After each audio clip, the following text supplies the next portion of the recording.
هو بيطلب مني بس معادلة صعبة أوي. بس بفضل الله مع أخو القائد مفيش حاجة صعبة. اللي أنت طلبته أنا جبته لك. إيه بقى المعادلة الصعبة وبالطلب؟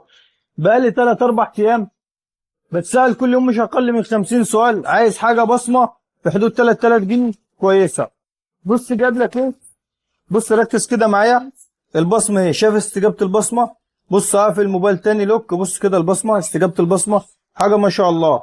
ده موبايل هواوي واي 8 بي، حاجة محترمة جدا. ابحث انت عن امكانياته. النسخة 6 وال 128. مبدئيا احب اعرفك حاجة عشان البصمة تكون في الشاشة. لازم الشاشة تكون سوبر اموليد، لا اما اموليد لا اما اوليد. يعني دي اعلى شاشات موجودة في السوق. الشاشة الواحدة ما بتكونش اقل من 4000 جنيه. ده الشاشة بتاعته اوليد الواي 8 بي، حاجة ما شاء الله عليها. الحاجة الوحيدة اللي هعملها معاك افرجك على الكاميرا ودقة الوضوح والتفاصيل زي ما معودة. وانت ابحث عن الامكانيات.